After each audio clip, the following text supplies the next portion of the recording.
Hello, I am back again, and in under a week isn't that amazing. So I just finished watching Good Omens, and I've got a few things I want to say about it. Before I start, I'm just going to say negative things today. I don't know why, maybe I just want to rant, but also you can see all the good things just by watching it yourself, and I would definitely recommend watching it. What I'm saying doesn't take away from the fact that it is a really enjoyable show. It just annoyed me sometimes. And I'm not going to spoil anything, really. If I do, I'll let you know beforehand, so you can watch this even if you haven't seen the show, and it won't ruin it for you. Probably. So for those of you that haven't seen it, Good Omens is a TV show that just came out recently on Amazon Prime. It's based on a book by Neil Gaiman and Terry Pratchett, and it follows the story of an angel and a demon trying to stop the apocalypse. The demon is played by David Tennant, and the angel is played by Michael Sheen? I always want to say Martin Sheen. It's Michael Sheen. It's Michael Sheen. That actually brings me on to the first thing that really annoyed me about this. Basically, the Earth is 6,000 years old. Christianity is right about everything. So 6,000 years ago, the demon Crowley, who was the snake that gave Adam and Eve the apple, and this angel Aziraphale, who's supposed to be guarding the Garden of Eden, meet and become friends. And then it's ridiculous. And then through 6,000 years, they hang out together, even though they're supposed to be on opposite sides, and just kind of, you know, go to lunch and stuff. It's very, very heavily implied throughout the show that these two guys aren't just like best mates. It's not platonic, it's a little bit more, if you know what I'm saying. There's a little bit something going on between those two. But nothing is said about it in the show. Like, sure, other characters will make jokes like, oh, your boyfriend's come to help you, but no one will actually say it.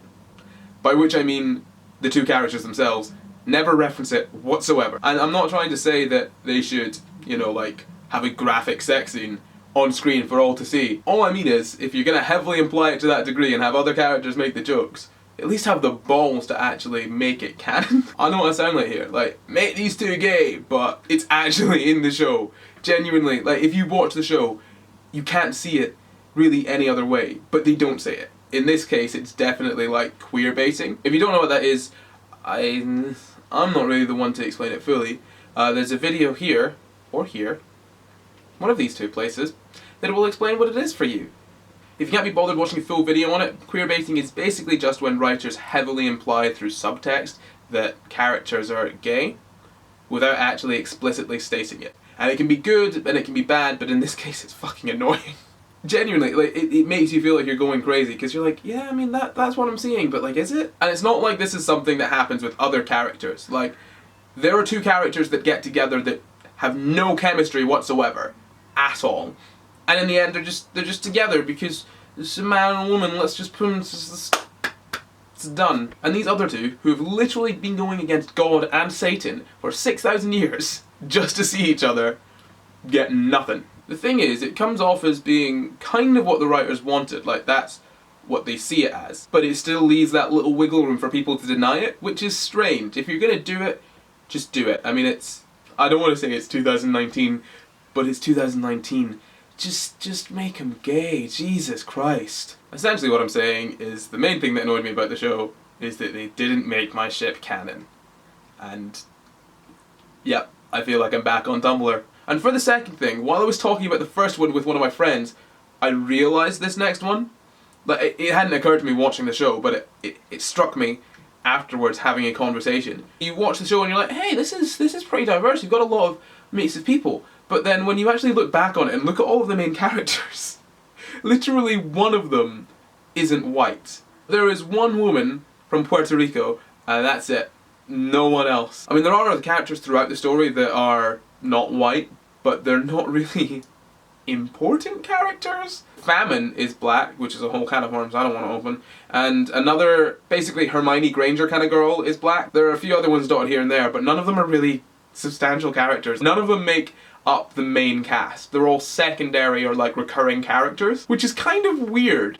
For a show that cast God as a woman and Michael the Archangel as a woman and kind of all this racially blind and like gender blind casting of biblical figures, it's really weird that the entirety of the main cast, bar one, is white.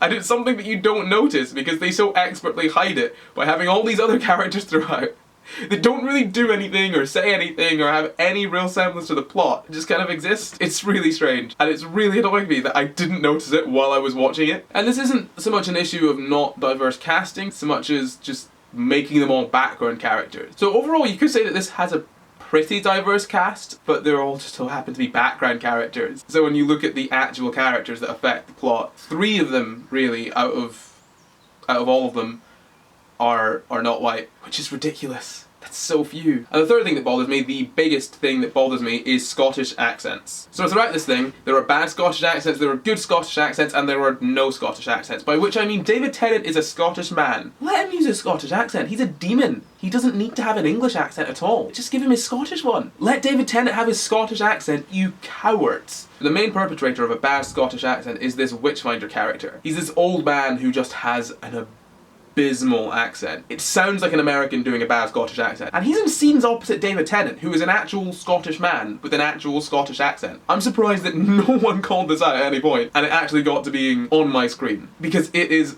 abysmal. There's points where he says like bairn and laddie, and it's literally like a dagger in my ears. It's awful. But there are other characters that have really good Scottish accents. Whether they are actually Scottish or they're doing a really good impression, they're there. So it's not like the creators didn't know what a Scottish accent sounded like. Especially, like I said, because David Tennant was there, he also knows what it sounds like. So I have no idea why they cast this guy when he very clearly couldn't do a Scottish accent whatsoever. The worst part about it was that it's not even a good character. His only kind of influence on the plot is sending someone somewhere, and then he tags along for the rest of the story. And it's the most frustrating thing, because it's this character that doesn't need to be there, that's annoying, that thinks he's super powerful, and has a really, really bad accent. So whenever he opens his mouth, I'm just like, why is he still here? All in all though, pretty good show. Have you seen Good Omens? Do you enjoy Good Omens? What do you think about it? Let me know in the comments.